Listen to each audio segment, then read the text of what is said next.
Again, welcome everybody to a Plastic-Free July talk with DPW and Office of the Clean City. The first question is that it is Plastic-Free July, and we know through our cleanups and from ban-along litter traps that we manage in the district and elsewhere that plastics are a bulk of our trash. So out of the categories that we split trash into at cleanups and for the trash traps, over half the categories themselves are some flavor of plastic, or they're products that are at least partly plastic. You know, there's a lot of composite materials floating around now, no pun intended on the floating, but especially bottles. So, you know, on landside cleanups, we see plastic, single-use plastic bottles to be about 30% of the trash that we pick up by weight. And then when you get into a waterside cleanup, whether it's a kayak cleanup or it's the trash trap capturing what's in the stream, that jumps up to 60%, mainly because heavy things like glass fall out. They literally sink to the bottom and don't get captured in some of those data. And so over half of the trash floating on the Anacostia River is absolutely quantifiably single-use plastic bottles. How do y'all think the district has done so far, and what do you think is on the horizon for the district? What can the district do to reduce that particular kind of trash?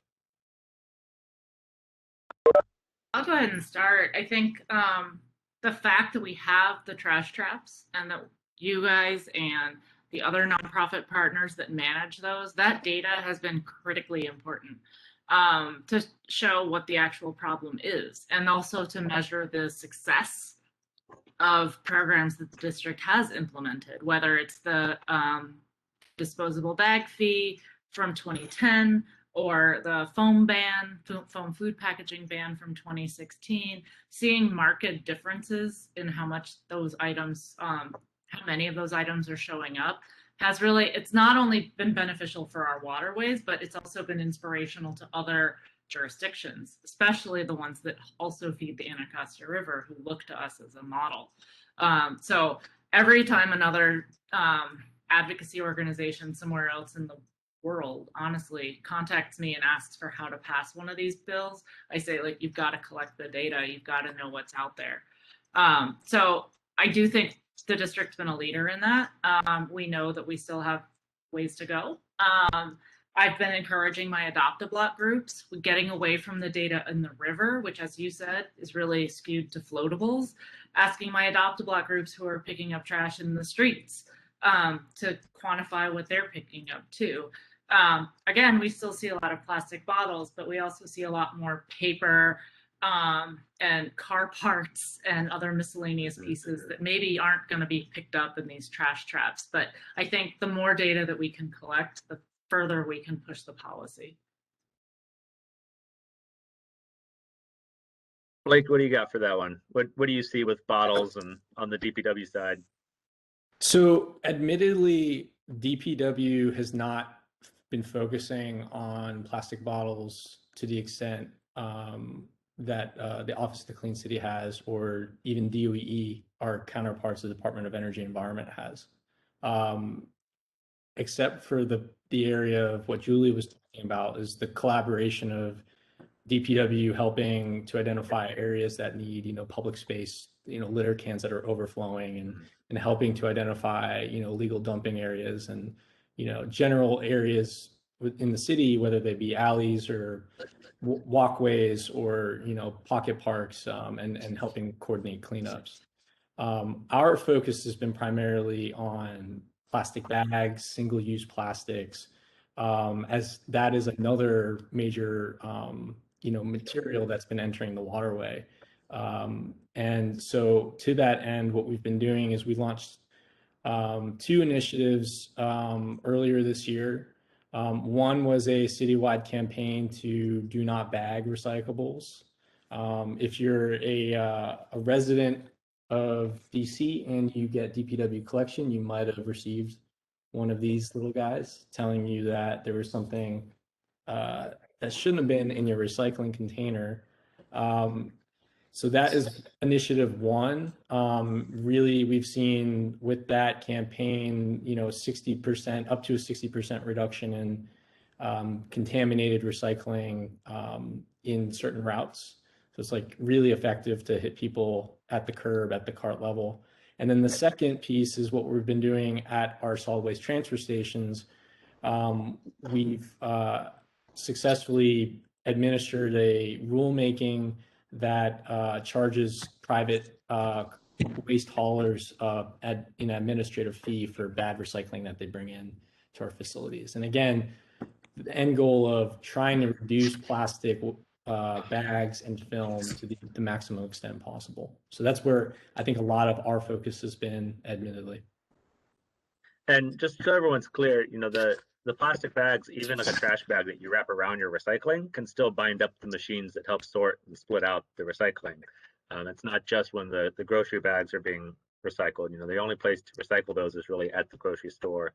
But the bagging of recyclables is definitely a big issue, and it's definitely a common one. Are those literally like a yellow card and a red card? Do you get the yellow card first and then a red card? So can we institute that system? Something about me, I'm a huge soccer fan and former collegiate soccer player, so this is maybe slipped into my subconscious. But yeah, the idea is that the yellow is for a warning of, and then red is actually, we've piloted, if you receive this, your recycling was actually left at the curb. So we actually would reject it. And we've never done that before. And we saw, it was very, very successful this year with piloting that. Yes, that's awesome. That's what the color schemes are for. I had the unique city pleasure of being in line immediately behind a recycling truck a day or two ago, and they did a phenomenal job. I only saw them like drop one piece of trash that didn't get picked back up, and I only saw one bagged bag of recyclables go in. So it looks like it's starting to help anyway. We wanted to talk a little bit more, Julie, well, both of you, but Julie in particular, about, you know, how's the Anacostia rank trash wise within the district and plastics wise and kind of trash composition from your experience now that you are working district wide? Yeah, well, I mean, we really only collect data to this extent on the Anacostia, so our best numbers are on the Anacostia. But I would just keep in mind that you know, the Potomac is its kind of own beast, because it is so, the watershed serving it is so large and so diverse in terms of urban and suburban and agricultural use around it. But if we look at Rock Creek versus the Anacostia, Rock Creek's watershed is only 77 square miles, and the Anacostia's is what, 186 square miles, give or take. And 176, yeah. 176. So 100 square miles, 99 square miles bigger. And so it's just going to draw a lot more in. It's also doesn't have always quite the forest buffer size, and it has, up until recently, significantly more combined sewer overflows. So I think it's got more and separated sewers in the Maryland portion, which is 80+% of the watershed. So I think the Anacostia, not only do we have the most data on it, but probably is still going to get the largest input of pollution coming from our streets and our neighborhoods. And is that data, the weight of that data being on the Anacostia, is that driven by the total maximum daily load? Well, so there's a couple things here. So yes, we have the total maximum daily load, which I never like to say. It's the regulation that requires us to remove a certain amount of trash from the river every year, or eventually prevent trash from getting into the river, so that the river can serve its intended legal purpose as a navigable recreation space. So there's incentive to put in these trash traps because it's cheaper to collect it at the tributary, the stream level, than it is to go skim it out of the river off the surface. And it's definitely cheaper than trying to go clean it out of the Potomac or the Chesapeake, or God forbid, the ocean. But at the same time, we've been really successful with the funds from the bag fee to be able to put that back into trash traps. So these things that we've been doing to meet our pollution diet are allowing us to increase our methods and our strategies to further reduce the pollution. So I think that was a really clever overlap. But yeah, I would still say probably the Anacostia is looking at being the largest victim of trash pollution of our 3 major waterways. And for anyone who doesn't know, we are one of only 3 water bodies in the whole country that has that EPA directed trash diet. So it's not a common thing, and that is partly because of it's hard to enforce, and partly because we had one of the severest problems, literally nationwide, for trash. Speaking about nationwide, Maine just passed first statewide EPR bill. So that's the Extended Producer Responsibility Bill. That's a little more broad than specific items, just this kind of thing like paint, or just this kind of thing like electronics, which the district does have EPR programs for both of those things. They carved out an exception for beverage containers because they do have a bottle deposit already in Maine. Oregon is considering a producer responsibility bill right now for packaging, for paper, for food serviceware. Is the district preparing to consider any bills that are similar to those, or different bills with similar goals?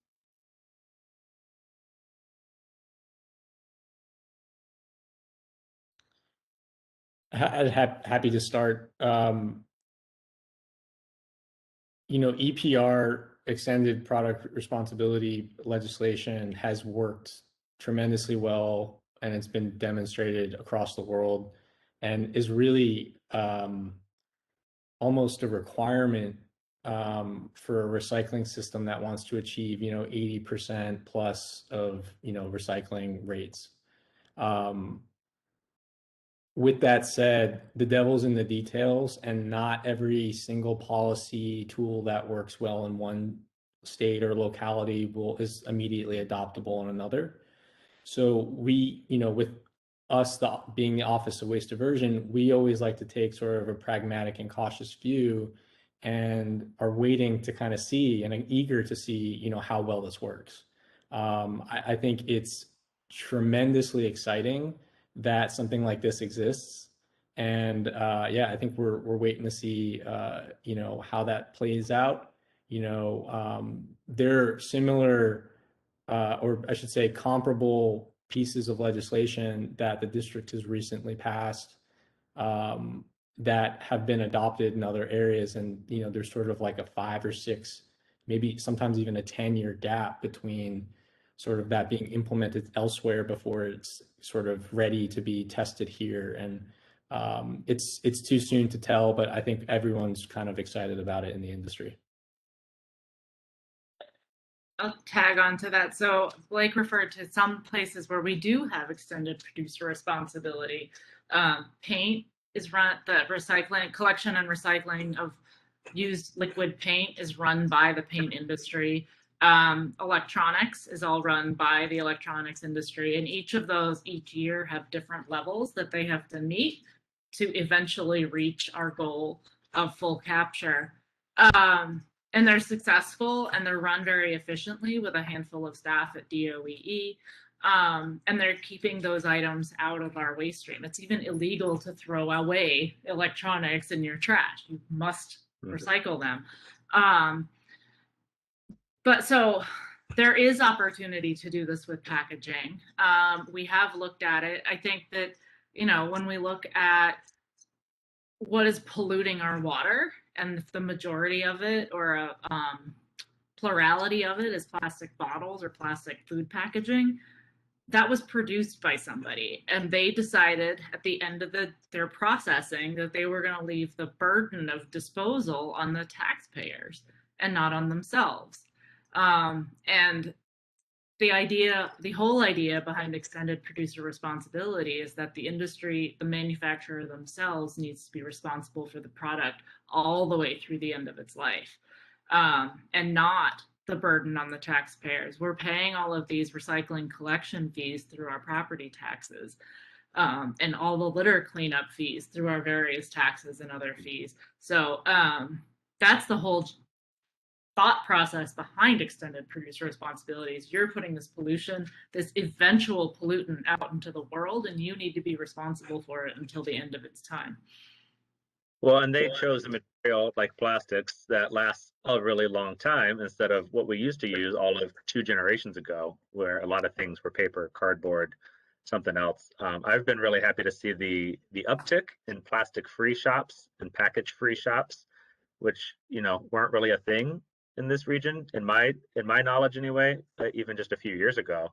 There's at least two now. There's one up in just outside of DC in Maryland, I think in Tacoma Park side, and then there's another one out in Alexandria. And they've got all kinds of things. You can buy toothpaste in metal tubes. You can buy deodorant in a cardboard tube. They're doing a really good job, and there's suddenly this entire market of things where the packaging is something that degrades quickly, or at least fairly quickly. So those companies that choose to keep their packaging plastic are definitely making a very deliberate decision and going cheap on packaging at the expense of us and agencies. DC has had a successful bag fee, as we talked about. It's been successful in a lot of ways. It drastically reduced the amount of bags that we see in the environment. They are no longer anywhere near the top of the list when we go by weight or even by count at cleanups and in trash traps. There's a ban on foam, food and drink containers, which was recently strengthened a little bit. Somebody in the chat has already asked, does it sound like a silly question, but why can't we just ban plastic bottles? And then Ruth mentioned that each bottle is also not just the bottle, it is the lid and the label. And those things stay together for a little while, but very quickly become 3 pieces, and then very quickly become hundreds of little pieces. We won't delve too deeply into microplastics, but that's definitely one of the end fates for things as they move down through the environment. Would something, how would that work? Is a ban even possible for bottles? Is that impossible? Is it better to look at fees if it's not a deposit or something else? What are the sort of suite of options that are out there alongside EPR to deal with something like bottles as a model example? So, I do a lot of work on behavior change and understand social science and understanding how people interact with their trash. People assume that I'm a terrible party guest back when we used to do parties, because I'm probably coming into your house and judging you for all of the single-use plastics that you have in your kitchen. And like, much better to just study them. Right. Well, and then your red Solo cups and all of that. Like, yes, I am totally judging you. I'm not. I'm thinking you know how to do better, and this is what you're stuck with. This is the best option you've got. And how can we work together? And then, like, my cocktail conversation is totally terrible, but that's beside the point. But I think the key to think about in all of these is that we're changing human behavior. And I got feedback from Kumar Barve, who's the chair of the Environment and Transportation Committee in the Maryland House of Delegates, when I was running Trash Free Maryland, and I was advocating for bags and then styrofoam, then straws were starting to come up and all these other things were coming up, and he was like, are we going to see you every year with a different bill about every single item and material that you can come up with? And I was like, well, right, but that's because the behavior associated with that item is different, and the trigger to make people change their behavior around that item is going to be different. So you can swap out as a consumer your plastic bag for a reusable bag, and you can be left with the choice at the register. Do you want to pay 5 or 10 cents for your paper or plastic bag? Or could you remember to bring your reusable bags, or could you skip the bag entirely? Styrofoam, you don't, as the consumer, make that decision, right? The business does, which makes the pool of regulated entities much smaller than people. But if you can convince the company, the retailers, the food businesses to change the product that they have, and you can make it easy for them to get the alternatives that are not styrofoam, you can eliminate that through a ban.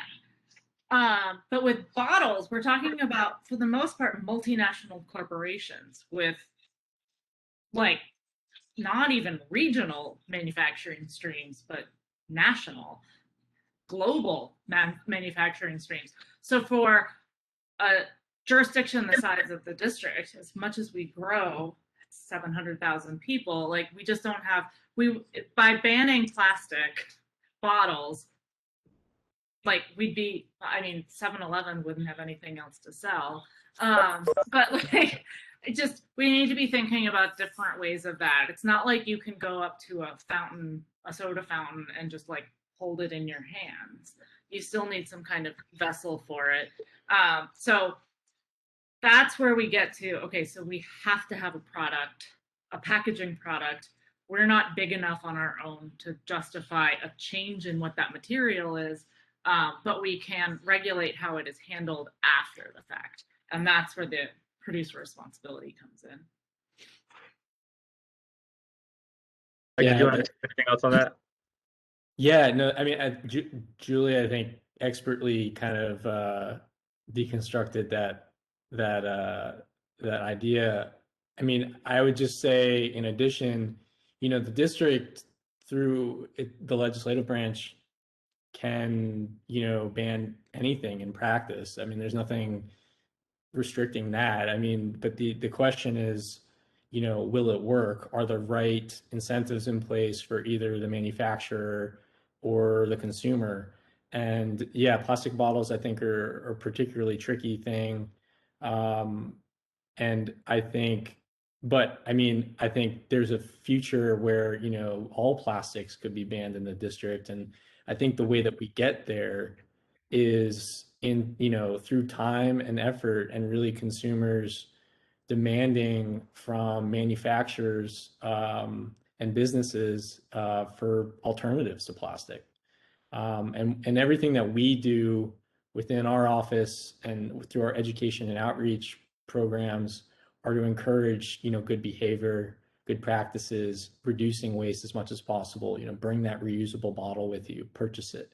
It'll be the best investment that you can make for you and the planet. You know, bring reusable cutlery with you.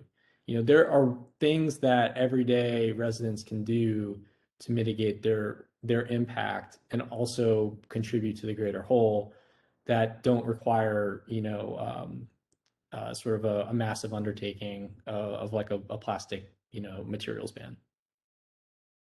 Thank you, Julie. That was really useful hearing it dissected by audience and regulated audience. That is probably one of the clearest, but still most complete responses to that I've encountered yet. That, you know, you have control over what you have control over, and who you have control over, and you can influence who you can influence. This is a new idea I just had in that conversation. What, you know, are there ways that we can think of, in addition to, but not just using sticks, what kind of carrots could we hang? So I just recently, just this Sunday actually, we had a public boat tour. We have lots of public boat tours, but on this public boat tour, one of the people who we didn't know until the boat tour happens to be on the sustainability committee for the Smithsonian. And they have their whole own system of waste management, which I didn't realize they existed, you know, at least in practice, as their own sort of jurisdiction. And they're not where they want to be yet with materials limits, but they are controlling what they can with what gets sold in shops. And they're starting to control what they can and pushing their own vendors towards other options. One of them that we talked about on the tour was canned water in lieu of plastic bottled water. And so there are these things there. There's a local hotel, the Mandarin Oriental, that has contracted. The Mandarin Oriental International has decided to go absolutely plastic bottle free wherever they can. And one of the things the local one did is that they are actually working with a producer in Virginia who bottles water in glass. And so they're selling only glass bottled water on site. And it's actually not coming from that far either. So it's, as heavy as it is, it's not got a huge carbon footprint. There are these options that are out there, just like the package free shops that I mentioned. Half their products are probably local or regionally made, so you get into the local economy benefits of that as well. What have you all encountered any discussion, or have there been any ideas about how to use carrots in lieu of, or at least in addition to, sticks for this kind of thing? Well, I did want to add, you know, we talked about a district-wide ban on plastic bottles, and that's probably not in the cards, but institutions have a lot of power. And a major university making a decision influences their entire student body and faculty, and it gets to 10, 15,000 people pretty quickly, right? American And their University supply chain. right, but American University banned plastic water bottles on their campus a couple of years ago, and they don't sell them. We have thrown around the idea about district government banning plastic water bottles in procurement. We're not there yet, but that's another like leadership type of space to get into. But having these flagship institutions take a lead in it, as you say, hotels, campuses, hospitals, and other like large employers and large public facing entities, I think is a really important factor. I mean, even DC Public Schools, which has 45,000 students, uses compostable trays for their kids for lunch and breakfast. So it does, as you said, it affects the supply chain remarkably, and it helps get those businesses that manufacture, for instance, the lunch trays, to think more creatively about what they can produce and at what price point they need to produce it at to make it work for a government procurement. Because y'all are agencies and institutions are customers at scale too, so it really could be enough to support a startup or a new development arm of an existing company. Like, did you have anything quick to add on that one? Yeah, just kind of, I think nothing to add on top of what Julie said. Again, I think that is, the best answer, and Julie's definitely better served to talk on that. The last point that you made was really interesting and something that I'm very passionate about, which is this idea of developing a local circular economy. And I think that is sort of the massive opportunity that the district yet hasn't really kind of talked about internally is, how do you establish a system that empowers residents and small businesses to upstart, giving them access to materials, the resources they need, facilities, and then also foster their growth and promoting, businesses that come about that help us process the material and repurpose material and recirculate these kind of hard to recycle items and in a way that, keeps it out of the river, keeps it out of the waste stream entirely, in closing the loop. I mean, that is, I think, like, in terms of zero waste vision, like that is the end goal, is like just everything is it just flows locally. And there's really no waste stream as you think of it. It's completely circular. Nothing is waste, and therefore nothing is wasted. That's right. Yeah. Julie, I started to run over something when I moved to Blake. Did you have something else? I have. Do we have time for me to tell a story about how you move markets? Yeah. So when I was working in Annapolis on the first iteration of the Maryland foam ban, I was talking to Montgomery County Public Schools. So I just mentioned DC Public Schools has 45,000 kids. Montgomery County Public Schools has more than 100,000 kids. And they on their own decided, we want to move from styrofoam lunch trays to cardboard trays. And they called up cardboard tray companies, and the price points were too high. The main argument for styrofoam has always been that it's cheap because we subsidize fossil fuels, and that's why plastic is cheap. And so they called all these manufacturers, and they finally found one that said, like, we want your contract. This is important for our business to get this contract. Tell us what price you need. And over time, that company was able to develop a tray that worked for Montgomery County Public Schools at the same price that they were buying styrofoam trays before, which is amazing. It's also a Maryland-based business. They're in Baltimore. And when we started working on the campaign for the statewide ban, which passed a couple of years ago, finally, Montgomery County invited all the other public school systems in the state to join them on their contract for mass market share, so that, like, these, Dorchester County with 30,000 total population and a few thousand public school kids couldn't afford to get those trays at that price. But if they could join that contract, they could get them at the cheaper price.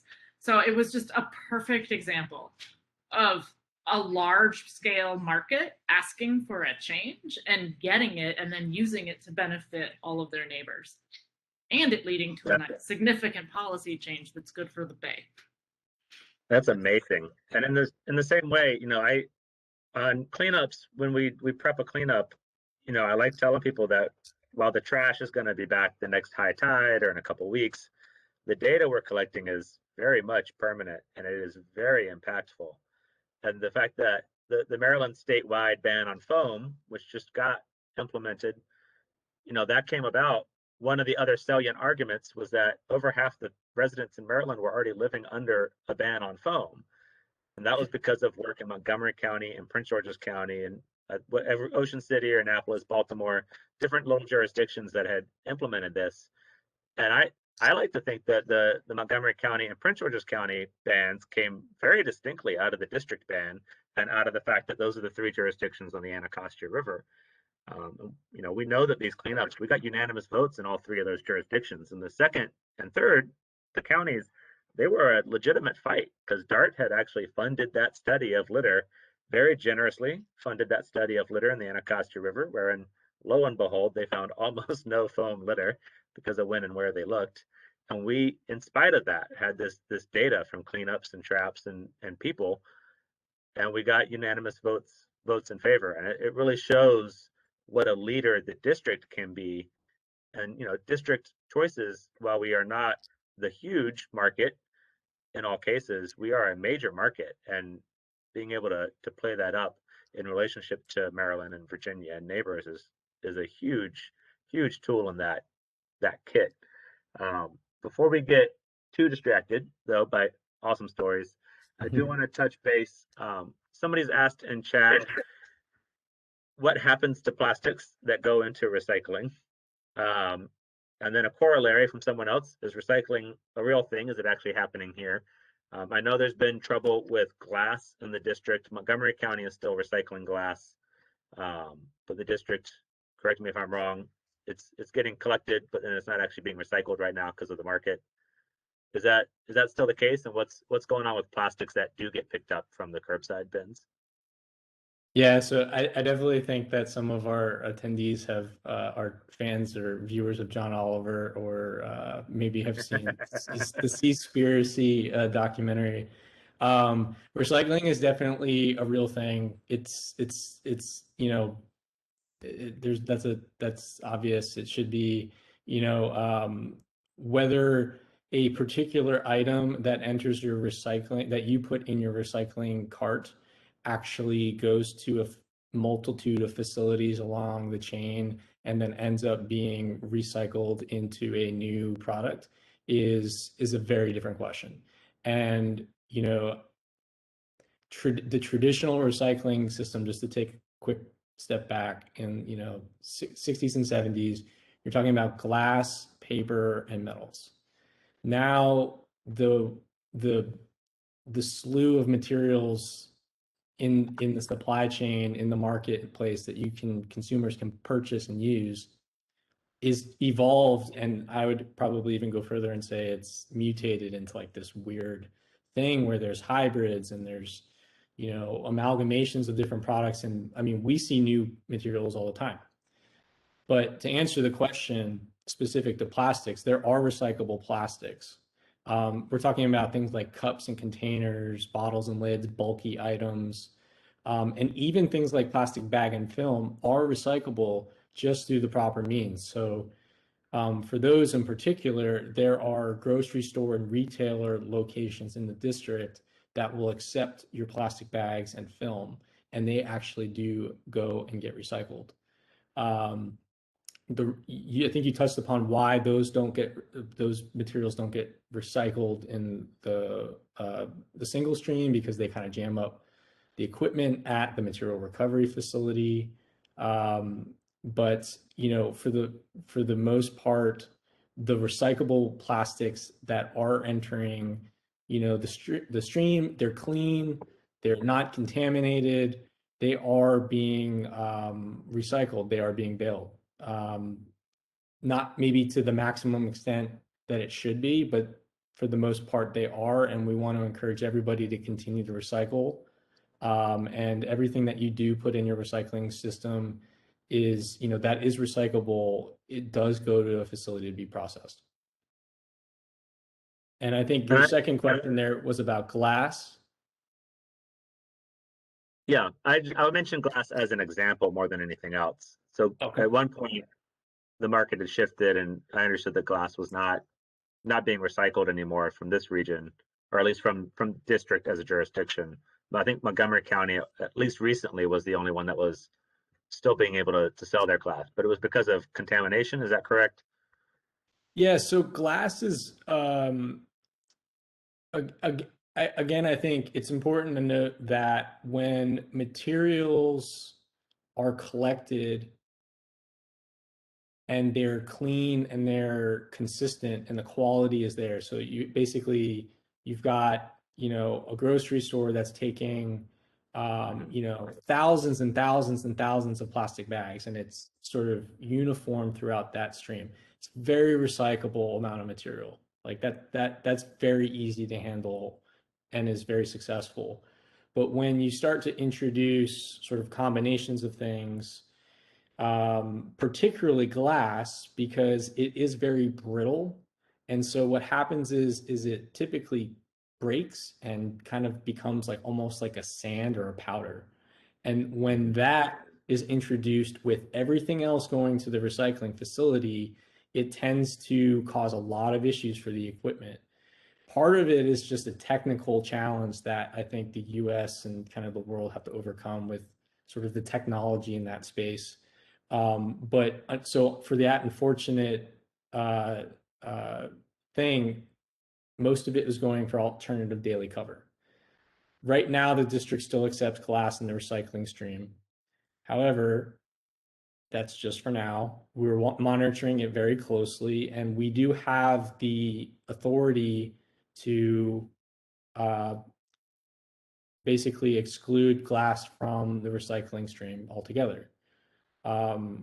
We have glass recycling requirements to cite large sort of centralized, and I think we'll definitely be considering decentralized options for glass recycling. But we do have a requirement to build a couple glass bunkers.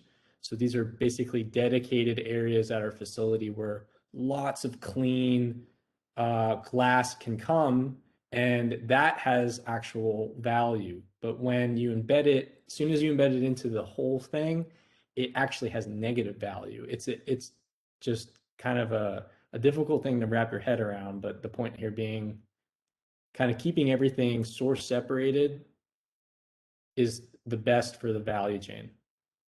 Right, and that's what I understood from Montgomery County, is that they have papery things and then they have plastic, aluminum, glass things, and they keep a two-stream recycling setup that way, and that's why they were the only one locally that was able to keep it economical and actually keep moving forward with it.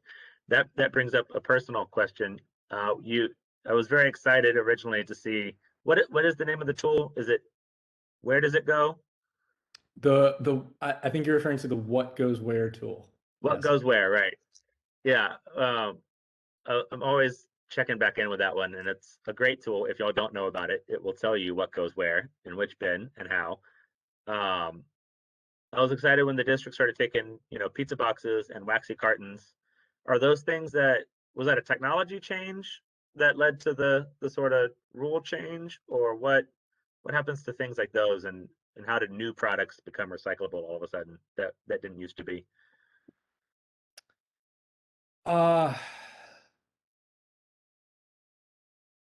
It's I think a challenging question. I'm not sure, kind of, because the historical context of sort of before my time with DC and kind of how that change came to be. But, I think when our office was established, we kind of looked at, what should be accepted, what shouldn't. We had opportunities. So we have basically one of our more powerful policy arms is the mayor's list of recyclables and compostables. It's essentially kind of the master list of what we accept and what we don't, and we have the ability to update that at any time, and that's a powerful thing, and we take that seriously. And we have that ability to update and make changes on the fly. It's harder operationally to make those changes and back them up, but we do have that ability. Awesome. Yeah. Julie, there were lots of materials questions. I want to hear your thoughts on any of that too. I also wanted to sneak one more in, and it was sort of hopefully a confirmation. Are aluminum cans still actually recyclable fairly easily? Oh, sorry. Yeah, aluminum cans. Yes. Aluminum is quite easy to recycle. Those work really well. I think you even had a question that you shared before the webinar about waxy cartons. And like, so both gavel top cartons and sort of the old school milk cartons, and even the aseptic cartons are accepted in our stream, and they're sorted quite effectively at the recovery facilities. So definitely encourage folks to continue to add your cartons to the cart, and that goes for aluminum. Awesome. And so, Julie, I want to hear your thoughts on materials, and I want to tag it in with a follow-up. So the part of the question about aluminum and cartons is just my own curiosity and other folks, but also as alternatives to plastic bottles. And also just in general, between the two of you, but Julie, kick it off since your turn. Are there any plastics that we know are particularly problematic, specific plastic materials or products besides the films and the flimsy plastics that we've already talked about? Yeah, sorry, I had to jump up and rescue from the dog trying to process and recycle a child's baseball mitt.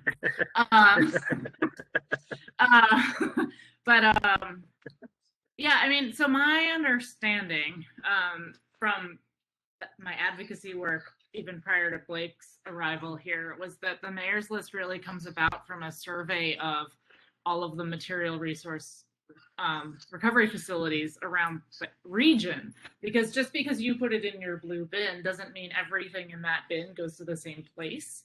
It gets split up to different facilities that process different things.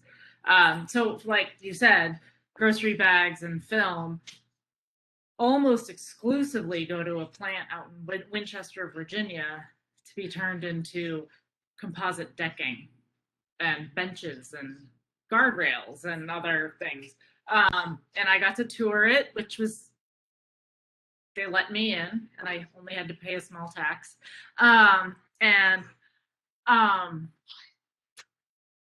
So basically the mayor's list is determined based on the capacity of those different facilities that we have contracts with. And so that changes based on, is it profitable for that facility to process this item or not? Also, in addition to the technology that they individually have. I think shifting from plastics to aluminum is viable as long as we are effectively recycling it to the extent possible, because as you know, as you probably know, mining aluminum is a whole other set of environmental problems that may not affect us, but affect our global neighbors. So we don't want to really encourage that. And what was the second part of your question? Sorry. How did I phrase it? Just kind of, are there other plastic products, plastics that are still problematic, that are particularly problematic, that if, especially during Plastic Free July, we might test out not picking those wherever we have the option? So whenever I give a talk to the choir and they ask, well, what can we do? You've already done literally every tip that's on the Plastic Free July source sheet, right? Because that's why you showed up to something like this tonight. Is I always remind people to and maybe the timing on this advice isn't so great right now, but to eat at home, cook for yourself, eat less packaged food, reduce your takeout, because so much of our plastic waste is food packaging. the one major component of floatable litter that we don't have a policy solution to is food wrappers, like chip bags and, you know, your 7-Eleven sticky buns and things like that. Like, we just don't have a solution to that, the way that, because they're not recyclable, so you can't put a price on it like a deposit, and they're not, you can't ban it. And so, you know, I've also done a lot of work with, especially when I was working in Baltimore, understanding the litter that comes from food deserts, where people are really heavily relying on corner stores and all of the packaged food that comes from those places, or the takeout. People in Baltimore, in certain neighborhoods of Baltimore, have reported to me that they don't have trash cans in their kitchen because they never cook. And so they just have like one bag for the house, and then they go dump it in a public trash can outside full of all of their clamshells and chip bags. And that creates a lot of other issues in terms of illegal dumping and rats and all of that other, and litter spilling from the can, plus collections issues. So, you know, I think that's the major problematic piece. The second one that I just did last week was, we can't regulate shape foam, the styrofoam that comes in packaging, like when you buy a TV. And a lot of that stuff is coming from overseas, and we really have no regulatory authority to change that. Some businesses have shifted to cardboard molding and things like that, but you get all of that shape foam. I think that's probably the biggest thing people ask me about is, what do I do with it? And then like literally they put it in a truck and they ship it halfway across the country. And it's like, this is the lightest truck, like, weigh station report out ever. So the only place that you can take it as a DC resident for recycling that I found, and maybe Blake has another answer, is there's literally a drop box at a strip mall in Crofton, Maryland, that is run by the Foam Industry Trade Association, and it's their way of trying to prove that you can recycle styrofoam. So I took a bunch of stuff out there the other day on my way to the beach. Nice. And Julia will put the GPS coordinates of said drop-off box. I 100% will. That's good to know, actually, because I see a lot of it. It is what I see in my alley, just as an individual in Ward 7, and it's definitely what I see floating around. And before I took the trip, I asked neighbors and friends, do you have any foam sitting around that you want me to take, so I'm not wasting gas on multiple trips? Well done. Blake, do you have any top hitters to avoid? And we are just past 7 o'clock. We got a little bit of a late start, so with the speaker's permission, we'll go another question or two. And then if you have other questions, please put them in the chat or email us so that we can share them with the speakers and see if we can get you some belated questions. But I think we've hit most of the ones that I've seen, or at least touched on them tangentially. Yeah, I just want to highlight, in addition to what Julie was saying, that you know, about roughly half of the plastic waste that's generated in the city are plastic bags and film, which is scary to think about when you really sit back, because these materials are incredibly light. So think about that. That's a measurement by weight. Like half of all the plastic that's being generated are plastic bags and film. So that is why I think the district, you know, our agency, the Department of Public Works, and our office, we've been really focused on those pieces. As Julie said, like, it's hard to buy food in a supermarket, grocery, that is not wrapped in plastic.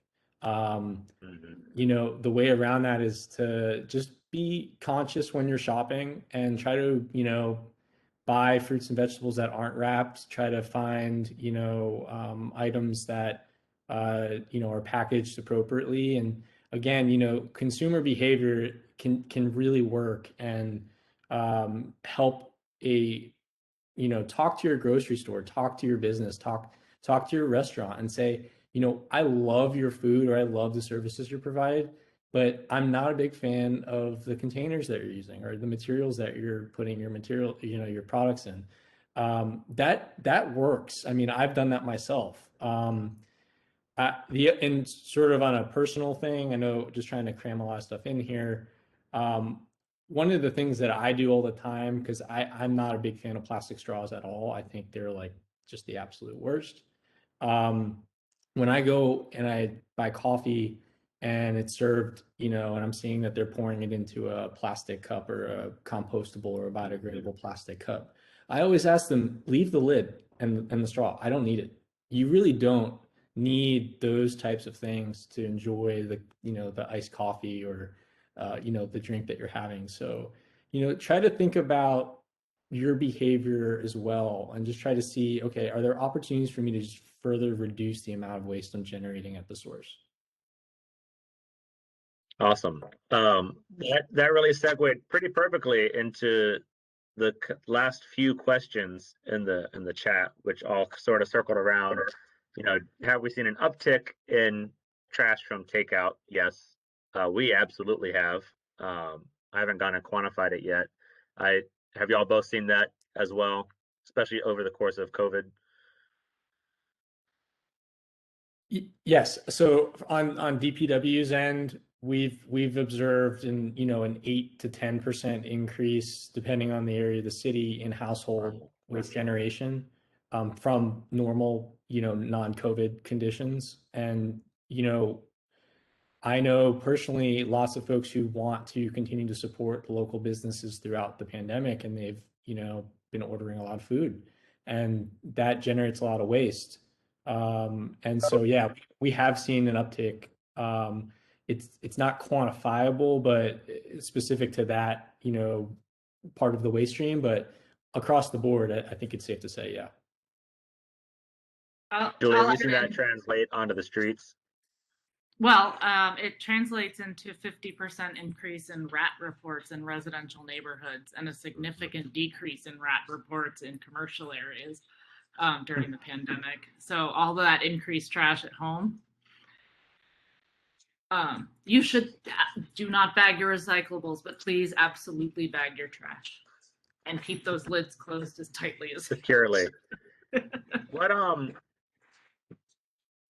following up on that, when we get plastic takeout that says it's compostable, the district isn't at the district scale composting yet. There's been the pickup at the farmers markets and those kinds of things. PG's still working on their, municipal sized facility that we may or may not get some benefit from. But when it's plastic, how clean is clean? Is it like quick rinse and then that plastic is recyclable again? Or pretty much once plastic has had food in it, it's not great? Some residue is okay. I mean, if you're buying like sort of that traditional plastic, clamshell for a salad and, say there's some leftover lettuce and maybe some dressing in it. I mean, that's not a problem. I think the problem is when it's so heavily contained with food. Either there's basically no food that's been eaten from it, or in other examples, plastic bottles that are completely full of liquid, or salad dressing. Basically you kind of get to this kind of interconnect of like, don't waste food. But that's essentially like in those extreme options or examples where something wouldn't be readily recyclable. Awesome. Yeah, we don't need to degrease it, but don't leave food in it. That processor of plastic bags and film in Winchester has an entire dumpster just for bread. Oh. We've seen a lot of restaurants moving to compostables. Again, I want to echo what y'all said, which is talk to your restaurants, and don't just talk to the server or the cashier. Ask to talk to the manager. Ask to talk to the owner. And when they do something good, compliment them, because we never do. People do not get enough compliments. It might be costing them extra to do it, and they're doing it. And they may be on the edge of doing it, and you asking in a nice way is what they needed. They needed to know that their clientele cares and that's going to become a selling point for them. Give them a shout out on social media. It's small things like that are free for us to do that can be very impactful, because we keep doing it, and you keep telling other people to keep doing those things, they add up, and it helps people make decisions that we think are more aligned with where we want to spend our money and the kind of materials we want to see. I want to give each of y'all a last minute or two to wrap out and share any last thoughts. We are about to be 10 minutes over time, so we'll keep it short. And if we get extra questions, we will share those with you and follow up.